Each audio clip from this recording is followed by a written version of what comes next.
हमारे chapter number 5 के numerical start हो रहे हैं।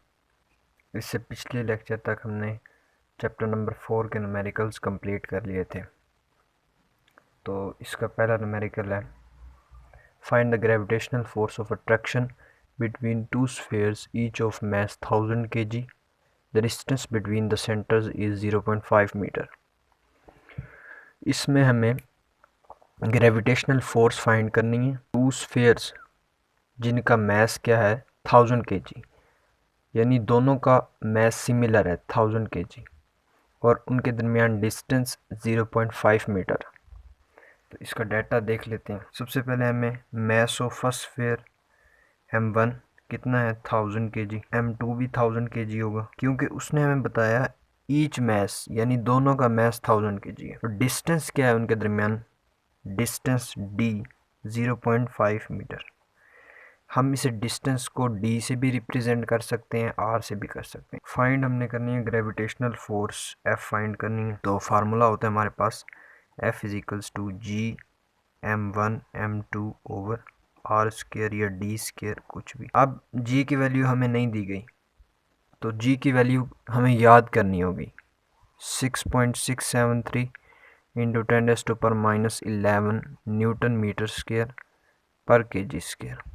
ये आपकी बुक में गिवन है, ये आपने याद करनी है, ये फार्मूलाज में यूज़ होता रहेगा। तो इसमें वैल्यूज़ जब आप पुट कर देंगे, m1 की m2 की वैल्यूज़ आपको दे दी गई, r की वैल्यू भी दे दी गई।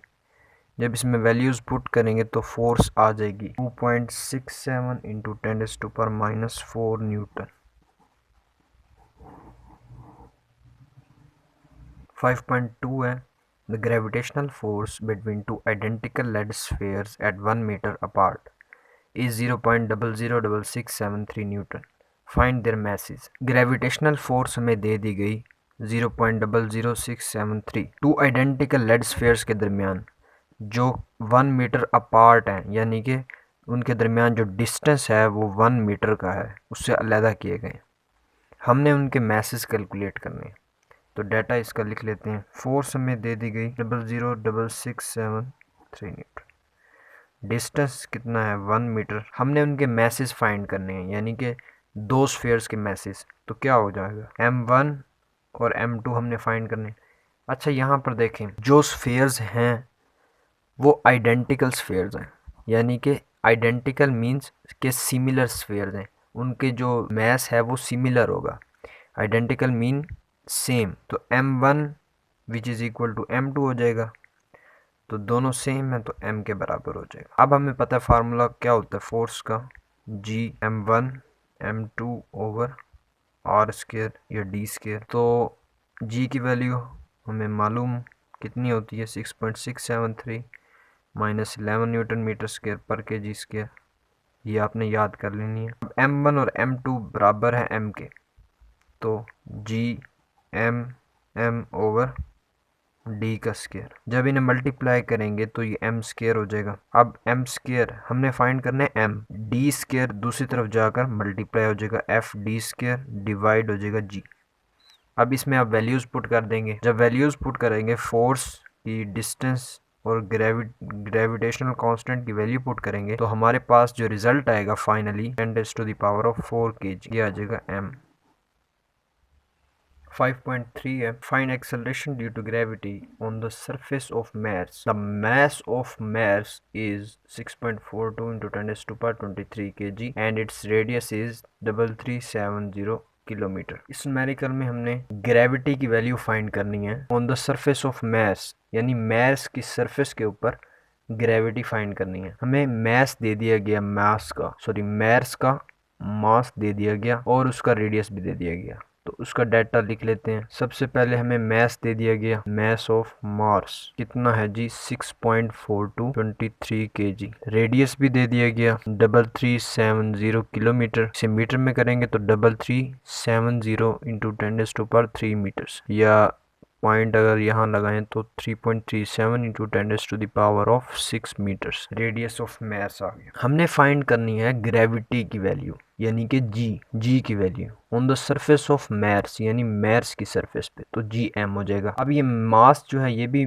मास की सरफेस पर है तो ये m हो जाएगा, रेडियस भी मार्स का है तो ये rm हो जाएगा। अब हमारे पास एक फार्मूला होता है g is equals to G M over R का स्क्वायर। क्योंकि हमने मार्स की ग्रेविटी फाइंड करनी है तो जी एम हो जाएगा। यहाँ पर भी मास of Mars over radius of Mars. अब सिंपली आपने वैल्यूज पुट कर देनी है।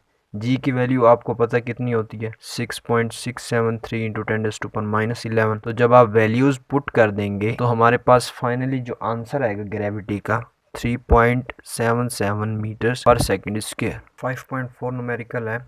The acceleration due to gravity on the surface of moon is 1.62 meters per second. Radius of moon भी दे दिया गया 1740 kilometre. Find mass of moon, हमने moon का मैस फाइंड करना है। तो सिमिलर प्रीवियस न्यूमेरिकल की तरह है जैसे आपने ये वाला सॉल्व किया था। आपके पास इसमें ग्रेविटी की वैल्यू दे दी गई on the surface of moon कितनी है 1.62 मीटर पर second square. Radius of moon भी दे दिया गया, रेडियस ऑफ मून 1740 किलोमीटर। अगर इसे मीटर में करें तो ये 1.74 इंटू 10⁻⁶ मीटर्स हो जाएगा। फाइंड हमने करना है मैस ऑफ मून, यानी कि मून का मैस ऑफ मून। ठीक है, ये m रिप्रेजेंट करता है, ये मैस ऑफ मून है। आपके पास यही वाला फार्मूला अप्लाई होगा, क्या है gm is equals to m over और m का स्क्वायर। चूंकि आपने मैस ऑफ मून फाइंड करना है तो ये वैल्यूज दूसरी तरफ चली जाएंगी।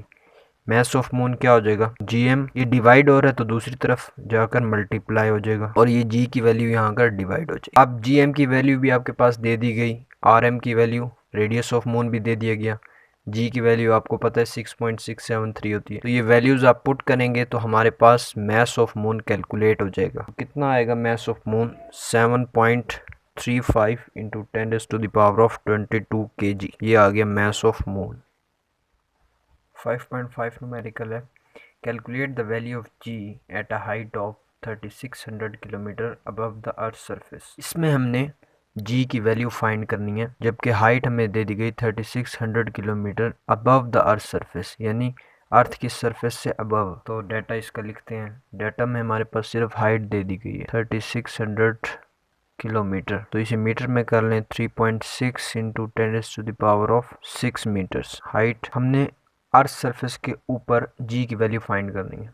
तो g का फार्मूला आपको पता है क्या होता है, g होता है gm ओवर r का स्क्वायर। यहाँ पर हमारे पास r नहीं दिया गया। अब देखें, सपोज टू बी ये हमारे पास अर्थ है। स्टेटमेंट के मुताबिक उसने बताया कि g की वैल्यू फाइंड करनी है अबव द अर्थ सरफेस, यानी अबव द अर्थ सरफेस उसकी हाइट कितनी है 3600 kilometre above the earth surface, ये है उसकी हाइट। तो यहाँ पर हमने g की वैल्यू फाइंड करनी है। g की वैल्यू, अगर ये अर्थ है हमारे पास तो अर्थ के जो सेंटर होगा, सेंटर से लेकर यहाँ तक का जो डिस्टेंस होगा सरफेस तक का, वो रेडियस होगा r होगा। r के बाद हमारे पास हाइट भी दे दी गई, अबव द अर्थ सरफेस है ना, सरफेस के ऊपर हाइट कितनी है 3600। तो यहाँ पर हमारे पास रेडियस प्लस हाइट हो जाएगा, यानी रेडियस प्लस हाइट का स्क्वायर। अब मैस क्या है, मैस ऑफ अर्थ हमारे पास क्या होता है 6 इंटू 10⁻24 kg। और रेडियस ऑफ अर्थ हमें पता है क्या होता है 6400 किलोमीटर। तो इसे मीटर में कर लें 6.4 इंटू 10⁻6 मीटर्स। अब